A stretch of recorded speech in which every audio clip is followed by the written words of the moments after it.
तो और संतों से जो सुना, सारे संत विद्वान पंडित आचार्य शास्त्री, इनका ज्ञान अधूरा मुझे लगता था। जब इनके ज्ञान को सुना तो उन्होंने कबीर साहिब की एक वाणी बोली थी, तीन देव की जो करे भक्ति उनकी कभी न होए मुक्ति। तो मुझे बड़ा आश्चर्य हुआ, भाई ब्रह्मा विष्णु महेश के ऊपर कौन है। और नमस्कार जी। सर क्या नाम है आपका? भगवती दास है, खातेगांव तहसील जिला देवास से। जी।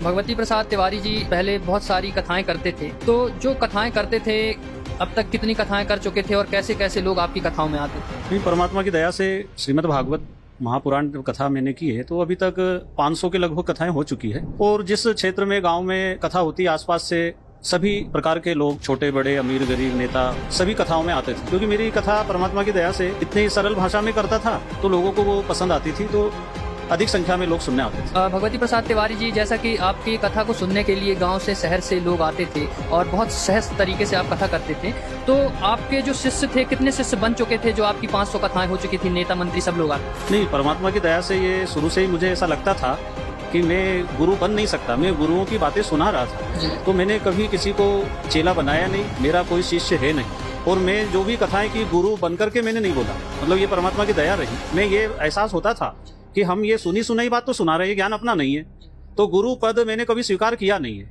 इसलिए मेरे नाम के पहले मैं हमेशा संत भक्त भगवती प्रसाद तिवारी लिखता था, क्योंकि रामायण में आया है कि प्रथम भगति संतन कर संगा, संतों के संग रहो, संतों की भक्ति करो। तो मैं कभी गुरु बना नहीं, ये परमात्मा की दया रही। तो कहीं ना कहीं मतलब आपका जो उद्देश्य था, लोगों को भगवान की तरफ जोड़ना था, भगवान की सच्ची राह दिखाना था, लेकिन आपके अंदर भी ये शंका थी कि ये जो भक्ति है कहीं ना कहीं पूर्ण नहीं है। जी बिल्कुल, आपने सही बात बोली है कि कथा में सुनाता जरूर था, लेकिन मेरे अंदर अधूरापन महसूस होता था। मतलब कि इसके आगे भी कोई ज्ञान बाकी है। अभी मैं जनता को परमात्मा की बात बताता, आत्म कल्याण करना है, मानव जन्म बड़ा दुर्लभ है और ये बार बार मिलता नहीं है। जो रामचरितमानस उत्तरकांड दोहा नंबर 42 के आगे राम जी खुद बोल रहे हैं, जो देवताओं को दुर्लभ शरीर हमें मिला है और हम देवताओं की पूजा कर रहे हैं, इसका मतलब आगे और कुछ बाकी है अभी। तो देवता तो तरस रहे मनुष्य शरीर को। तो मैं ये बातें जनता के आगे बड़ी विनम्रता से रखता था कि भाई मेजर को भी वो खोज करना।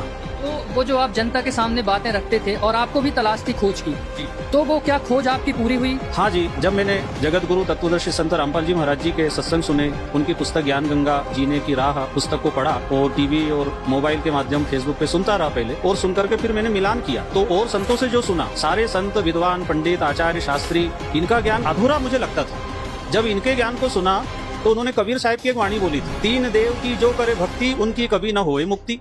तो मुझे बड़ा आश्चर्य हुआ, भाई ब्रह्मा विष्णु महेश के ऊपर कौन है। और मुक्ति के लिए सब तीर्थ कर रहे, व्रत कर रहे, कथा सुन रहे, दान दे रहे, और इनसे मुक्ति नहीं होगी तो फिर मुक्ति किसे होगी? वो कौन भगवान है, कौन गुरु है?